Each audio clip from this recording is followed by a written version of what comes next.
Welcome, everyone, to another episode of Pie Before Dinner. This is Dr. Lou. I have with me in the studio a phenomenal guest. We're going to talk today about her story of mathematics, her story of mathematics. We've been talking all month, the last 4 episodes, about the origins of mathematics, the history of mathematics, the connotations of race and diversity and equity in mathematics. We're going to continue that into Women's Month. March is Women's Month, and we're going to Women's History Month, and we're going to talk more about that. So I have a phenomenal guest with me. She's a professor of mathematics education at Central Connecticut State University. She's also president-elect of the Benjamin Banneker Association. She's a member of the NCTM, that's the National Council of Teachers of Mathematics. It's the largest mathematics education organization in the world. She's the editor of another organization, the National Council of Supervisors of Mathematics. She has a TED Talk video where she talks about culturally relevant teaching and pedagogy, a love of mind in mathematics. She's also a contributing author of the book, The Brilliance of Black Children in Mathematics, Beyond the Numbers and Toward a New Discourse. We have a chapter in there. But really, we're focusing on one of her books today and her work. She's the author of Women Who Count, Honoring African American Women Mathematicians. I know I have a book, it's a children's activity book, and I know I have purchased one for all of my nieces. And so her accomplishments ring large and huge. And I'm so glad to introduce to you, audience, a friend and colleague, a mentor, phenomenal scholar and mathematics educator, Dr. Shelly Jones. Thank you so much, Dr. Lou Matthews, for having me on Pie Before Dinner. I'm so excited to be here tonight, especially during Women's History Month. That is my thing, as you know, Women Who Count, honoring African American women mathematicians. So just thank you for being here tonight, and thank you for all those that are listening in. You know, Shelly, I'm so glad to have you here. We have a long history in mathematics, Ed, you and I, since our days as doctoral students at Illinois State University. And for the audience, Shelly is the one who got me hooked on Young and the Restless. We used to go over her house for lunch break and watch Young and the Restless. Do you remember that, Shelly? Yes. So it's your fault. Don't blame me, blame Shelly. Listen, Shelly, I want to continue this conversation, and the audience is keen to continue it as well. Let's talk about, I want to hear more about your story. I mean, I've just read off a few of the things you've been involved in as a mathematics creative, but tell us about your story in mathematics, how you came to this passion in mathematics and your work in mathematics. Well, first, let me say, I started off at Spelman College in Atlanta, Georgia, and I was actually a computer science major. And so I graduated with a degree in computer science. And I went off and I was a programmer for several years, but it just wasn't my thing, being on call all night. And I was more of a people person. And so it was actually my mom who said, what about becoming a teacher? And so I got my master's degree in math education. And then, as Lou said, my doctorate from Illinois State University in math education as well. And that's what I fell in love with. I fell in love with teaching teachers, teaching pre-service teachers how to teach math, because what I learned was that there was this thing about math that people who had a block, if there was anything in their life that happened to them as they were a math student, sometimes they put that onto themselves, and then they would say, I'm not a good math student, or I'm not good at math. And really what it was that it was their opportunities at math. And so I became a math teacher first, a middle school math teacher, and then became a math supervisor. And after I got my PhD, I started teaching at Central Connecticut State University. And actually, I did some professional development before that with PIMS, the Project to Increase the Mastery of Math and Science at Wesleyan University in Connecticut. But I ended up at Central Connecticut State University, and it's what I love to do. I love working with pre-service and in-service teachers on honing their skills for helping students to become better at math, but even more is to develop their math identity, because we do math all the time, but most people don't think of the ways that they do math. Yeah. So, you know, what was interesting about our time together at Illinois State University, we were about, in total, about six of us, six Black mathematics educators working on the PhD. And that was a phenomenal space at that time, right? Yes, I'm yes. not going to go back and date us, but that was a phenomenal space. You know, and you were one of my early mentors in this space. I found you there at Illinois State, and you were a key component of why I was able to be successful. As a woman in mathematics, right? I just I guess honing in a bit more on the intersectionality of what we're speaking. How has your identity as a Black woman in mathematics shown up? How powerful has it been? How, I guess, how conspicuous has it been or not in mathematics education? Yes. And how is it showing up in the work that you're doing? Well, when I started off as a middle school math teacher, I didn't realize that space that you're talking about. I didn't realize it. I taught in the same town I grew up in, and so it was an easy it was easy for me to fall into just making sure students had what they needed. And I had one of the security guards at the school says, you never send anyone to the office. And I never see papers on your floor in the afternoon. And I didn't realize what he was talking about, but I said, well, you know, I mostly take care of, you know, my students, and they respect me. I respect them. I don't really have problems with them. And certainly they're not throwing papers on my floor and then not picking them up. And it wasn't until years later that I understood that it was because of my relationships with the students, right? But then when I became a math supervisor, something I noticed, and I didn't really know how to deal with it, was that people did not call me Dr. Jones, but they would call the other guy Dr. F, you know, his name. I won't say his name right now, but so I noticed that, and I wondered why that was. But I continued on doing what I was doing.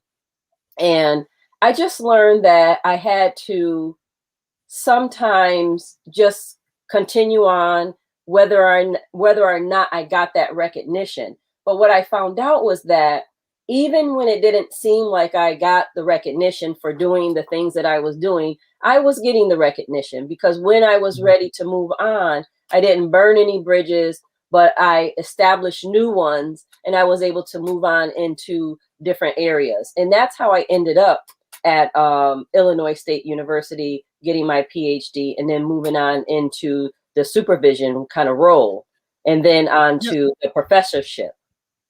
Yeah, listen, and I know that's that's rolling off your lips real smoothly, but that's not an easy task. I mean, what have you seen as some of the greatest challenges? I mean, if you were to name the three greatest challenges up to this point, what would you say they are? I would say, like you said, the intersectionality, because one, being an African American, right? But because I attended Spelman College in my undergrad, I got this grounding that I don't know what I have gotten in other places. So I got that grounding of there's brilliance in African Americans, right? And so I left there just knowing and believing that I could do all things. And so that, I mean, that was something that you just can't take that away. But beside that, though, even at Spelman, I took classes at Morehouse, and it was interesting because the gender role also played into that, because I was a dual degree major, and so I was also an engineering major, and I took many classes at Morehouse with the men, with the guys, and I was not invited to study sessions. In fact, I didn't know they were having study sessions. And one day I did get invited, and I looked around and I said, wow, is this what you guys been doing? And so, but what I have found out is that Spelman College now has a computer science program and a very strong STEM program. So they have those relationships, that networking, and that community for the young women there. When I was there during the dual degree program, it wasn't so much because I took most of my classes at Morehouse. You know, Shelly, I was just talking yesterday. I watched this video in my organization around intersectionality. I just can't. I don't even know why I say it because I can't recall the name. But you know, one of the most powerful moments I think we're in right now is a real renaissance of Black women's thought and Black women's impact on the political scene, on our institutional structures. And I'm here for it. I'm all for it. You know, and it's in turning this attention to mathematics, right? When I think about everything I learned about mathematics, I learned about a very Eurocentric development of mathematical thought that went from very primitive spaces, right? It's with and to more complex spaces, most notably beginning with the Greeks, and down today through where we have a series of white male mathematicians that we pay homage to some elites recanting of history. Yes. Sure. And you know, I was sitting in your class, and I think it's just, I actually think it's quite ironic and quite phenomenal. You were teaching a class last night called The History of Mathematics. Yes. And I found that quite phenomenal in just our being positioned now to agitate history we didn't get, right? Yes. And it dawned on me that even when we think about the history that's missing, now we know there are African origins of history. And we know that just about every society and culture has contributed to the growth of mathematics. Yes. It's not a linear thing; it's circular, and it's messy, and it's at best. And so, but even in that history, it's been largely male, right? Yes. And your work has been bringing attention to the stories of women, just like you're living this story right now before us. Yes. So tell us about that work. And I know that you're the audience will see this on the screen. And if you're not, for the listening audience, you're the author of Women Who Count, Honoring African American Women Mathematicians. I'll put a link as well in the comment section. But tell us about the work you're doing to change that. Sure. Well, I mean, I do a lot of work with culturally relevant pedagogy, and that's really where this all started. And in many of my workshops and in my class, I ask the participants, who are the mathematicians you know? And by and large, we hear about Pythagoras and Fermat and Euler and so forth.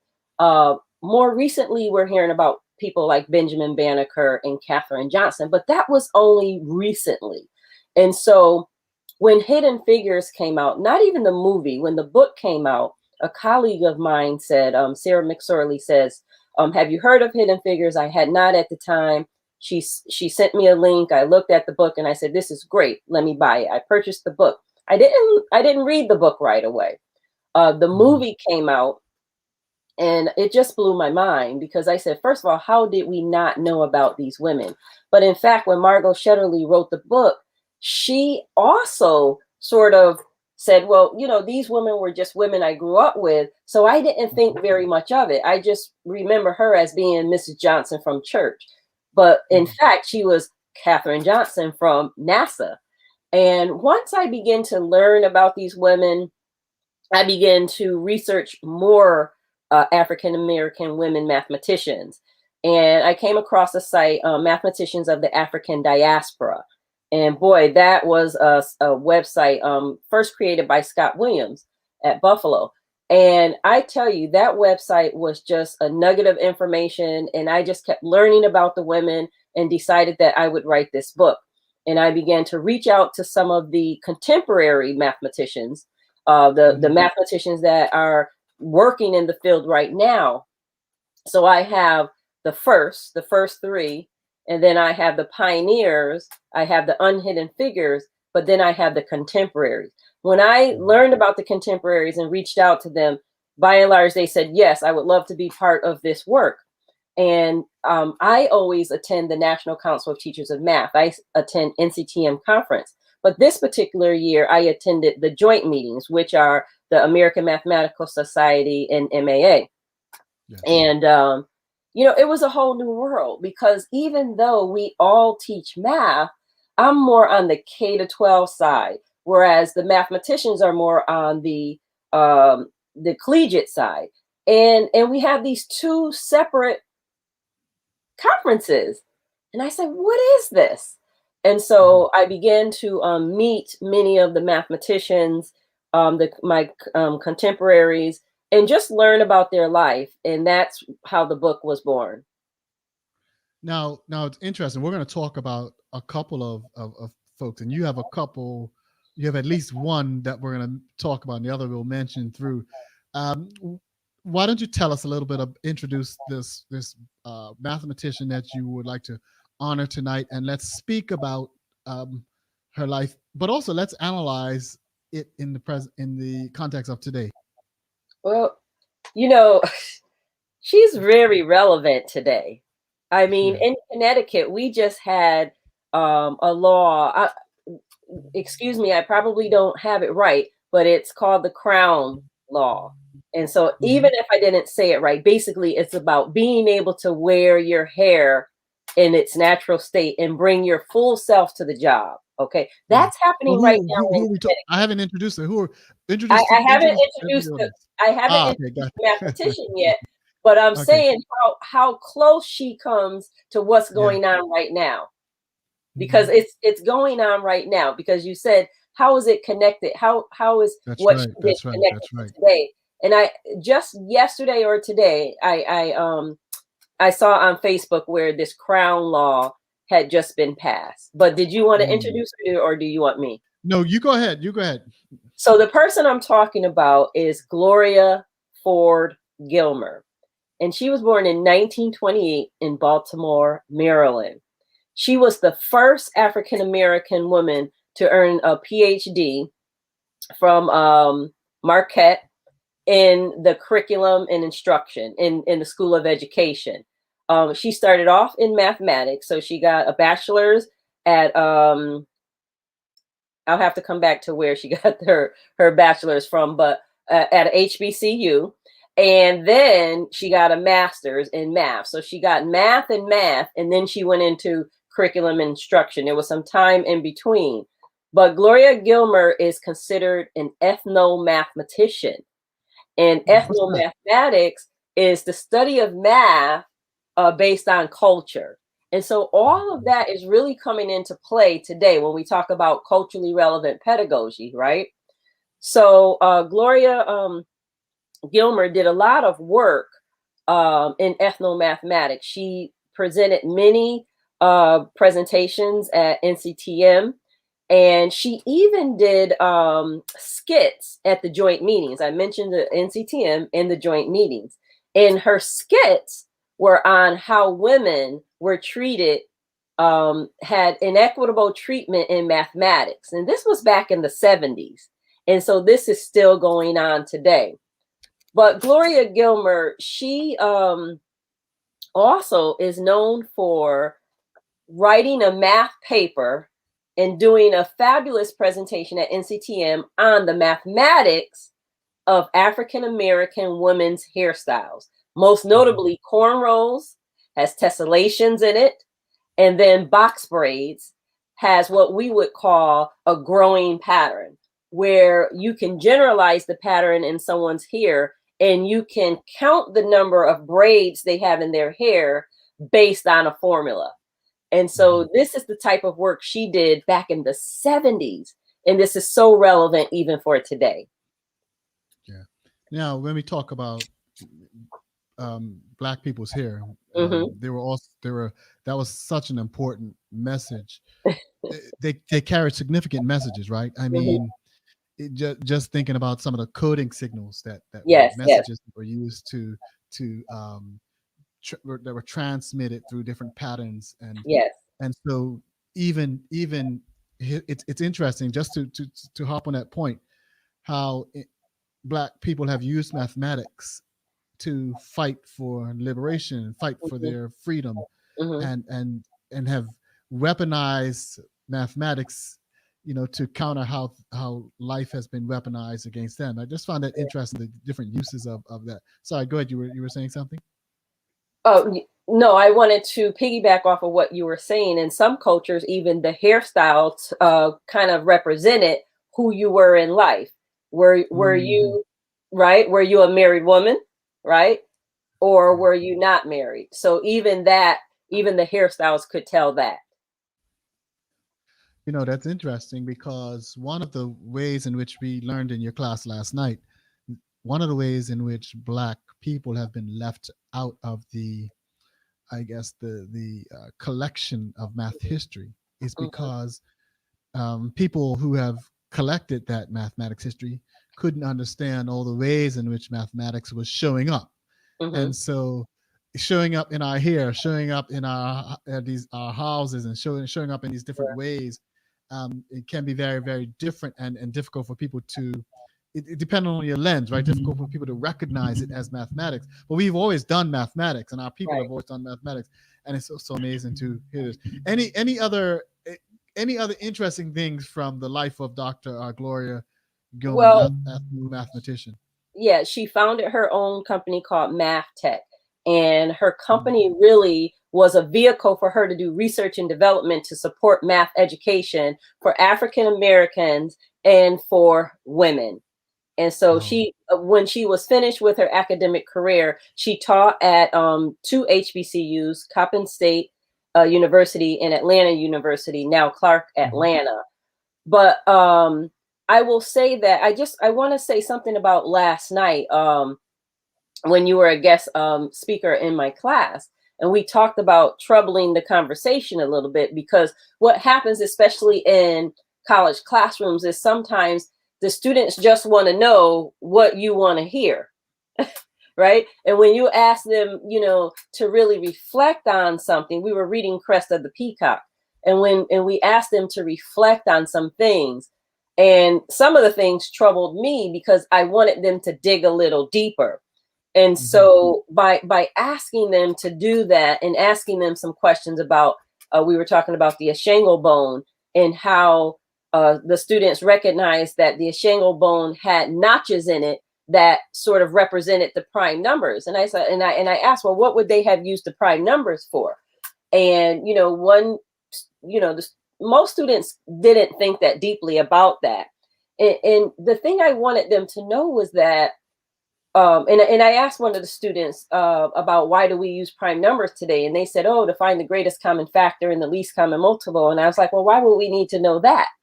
Mhm. Oh, well, when we're working with fractions, and okay, and so what? And so my point to them was that we have textbooks and we know prime numbers. Why? First of all, why do we know the prime numbers? Where did they come from? What do we use them for? And I wanted them to dig a little deeper rather than just saying, oh, well, we use them because we work with fractions. And Mhm. so one of the students stayed behind, and she wanted to know more about, well, what do you mean by liberation? How could this be liberating? And so we had a nice conversation. And Dr. Shelley, let's stay with that point for a second, right? How yeah. do you why is you highlight the life of Dr. Gilmer and others as well. Hmm. Why do you see this? I have some ideas, but why do you see this as liberation? Like why is it liberation to think about the things that we just heard about Sure. Dr. Gilmer's work? Why is it liberation? Well, because when students say, I'm not good at math, and when they say, I don't like math, it's really not true. They don't like doing school math, right? And school math is something they do with a paper and pencil. But like I told the student last night, many students, many children, they like music. They know about the number of beats and things like that, and they can find the beats. But when you can connect that to fractions, when you have a half note, and then you say, I have a dotted half note. Well, that's a half note and then half of a half note. Well, what's that? That's a quarter note.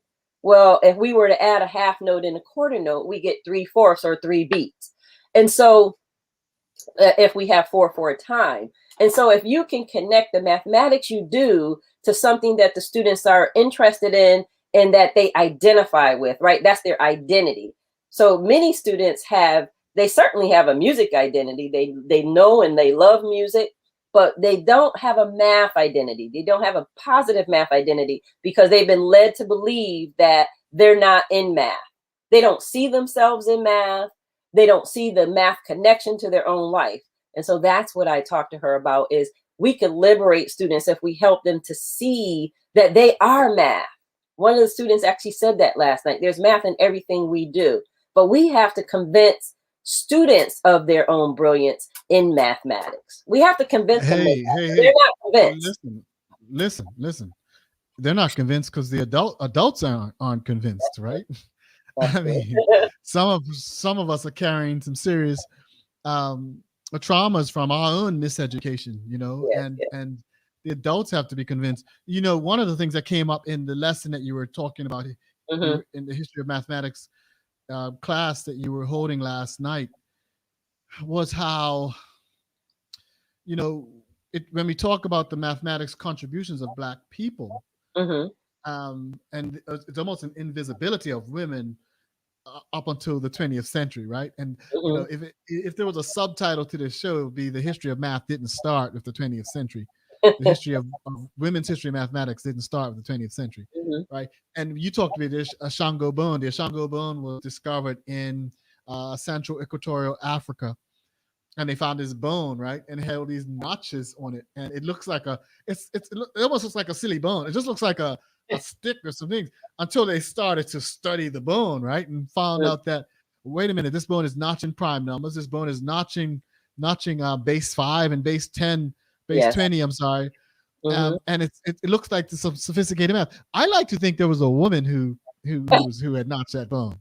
Listen, I think we have to retell this story, because sometimes when we tell the stories of us as creators of mathematics, we don't respect how brilliant and beautiful our origins are in mathematics. And so it's so hard to connect the present to the past, because the past has always been distorted, and I was always invisible in the past, right? So I think we could start retelling that story, that was a woman sitting by that lake, and notching and looking up at the heavens and thinking about liberation and thinking about freedom and thinking about the stars and the planets. I mean, when studied more directly, it looks like phases of the moon, was being recorded there. And and how important is that? It's very important. I wanted to mention something, though. We were talking about first of all, I think she attended Morgan State, if I remember correctly. We were talking about Gloria Ford Gilmer, but I did want to mention something about Gloria Hewitt, another African American woman mathematician in my book. And the reason I want to mention it is this: many times, especially being an African American mathematician, but even most notably a woman mathematician, is we're advocating for others behind us. And so sometimes we don't end up doing a lot of the research that maybe we would have done if it hadn't been for us trying to reach back and pull the next one up. And that's what Gloria Hewitt did. Gloria Conyers Hewitt, is she said that she regretted not doing more in terms of publishing. But at the same time, she was so involved with her students. She became the first Black chair of her department in Montana, in her math department. But what she did was she raised money. She raised lots of money for her school because she wanted better facilities for her students. And so she was known to be someone that was tough on her students because she wanted the best for them. So I wanted to mention that as well. Shelly, when I see Gloria, when I talk Dr. Gloria Hewitt and Dr. Gloria Gilmore, I also think of you, right? I mean, when you see Dr. Hewitt created an organization, right? What was it? Women in Mathematics? It's AWM. she was instrumental in one of the first meetings, and she talked about how, you know, so many people came to the meeting. She couldn't believe that many women would come. And so, yeah, she was instrumental in doing that. So doing mathematics, and this is, tell me how this is different from your life. Doing mathematics, having being marginalized in the field, almost, you know, rendered nearly invisible in its history, and still not just doing the job of mathematics, but also in simultaneously advocating, and building organizations. Now, I know that you're the president of the Benjamin Banneker Association, not president-elect, president now, right? President-elect because of the change in the topic. Yeah. So you're president-elect, and So I the have to Benjamin wait Banneker another Association. 6 months, but Oh, wow. yeah. And the Benjamin Banneker Association has been probably one of the most underheralded mathematics organizations in history, right? And it's Absolutely. literally one of the only math organizations that have been solely committed to the serving of African American children in mathematics. And so many leaders and mentors have come Yeah. from this organization. And so Yeah. you're still, I see the change, I see the legacy that you are still walking in as well, not just the women in your book, but yourself, of continuing to build organizations, Yeah. strengthen organizations, Yeah. and to advocate for women in the space. What's your message today to every parent looking at this, every woman looking at this, Yeah. every person in mathematics, period, looking at this? What's your Yeah. message today regarding the work we should be doing around Mhm. mathematics? Well, there's a couple of things. One is representation matters. I always say that. Students need to see themselves in mathematics. We call that the mirror in the window, right? They need to see themselves in mathematics through the mirror, but they also need to learn about others. It's okay to learn about others. So representation matters. Um, the other thing is that when we have I mean, you say that you know, I'm an advocate, and I am, but I think we have to be, because the work Mm. is never done, right? The work Mhm, is mhm, mhm. never done. But I think parents and teachers, they need to see the brilliance in the students in front of them. They need to they need to make relationships such that they can see and honor. You know, think of that word honor. They can see and honor what students bring to the classroom, right? And even parents, we're not going to say that we're not good at math, but instead we're going to see the math around us. I try to get people to see what is the math right in front of you. Don't dismiss it because it's Mhm. important. What we do in mathematics is important. Students need to know that. Students need to see even the mathematics brilliance of their families, Mhm. their communities, Mhm. their parents. They need to see that there's mathematics all around them. So I say, you know, especially in terms of women, Evelyn Boyd Granville, she's 96 now.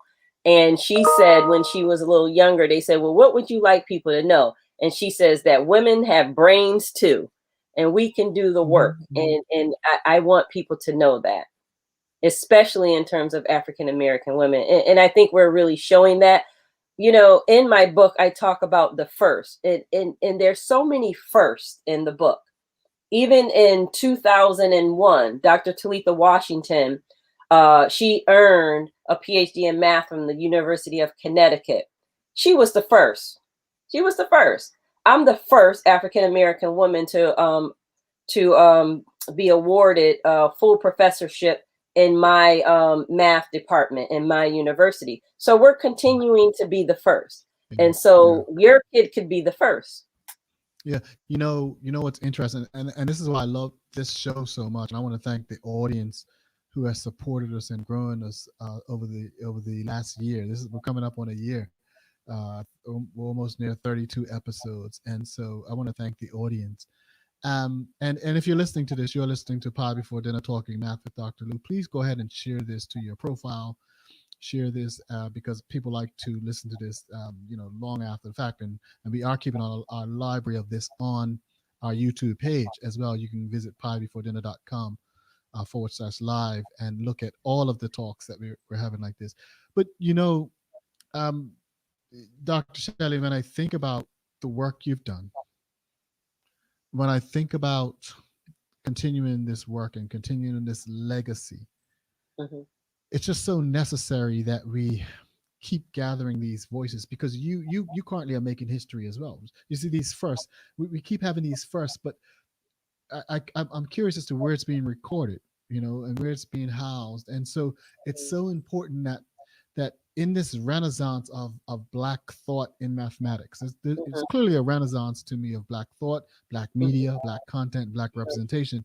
Mm-hmm. It's so important that we capture this. And I'm so glad to have had you on the show to begin to capture at least some of this work. And your work is doing it. You're capturing the work of the past and you're making the work of the present. And so that we'll have in the future, when we look back, we won't have to look at so many firsts to do this and first to do that, but we'll be creating a new vision and future for mathematics that is so wonderfully connected to the beautiful origins of mathematics, which are in and around us. And so with that, I want to thank you for coming on the show. Thank you for being a part of Pod Before Dinner. Thank you for all of your work. If you're just go ahead and purchase that book. She's the author of Women Who Count. There's a link in the comment section. Women Who Count, Honoring African American Women Mathematicians. I'm so proud of this work. I've bought it for my nieces. It's a great Christmas present. It's not Christmas, but it's certainly a great Christmas and birthday present to have.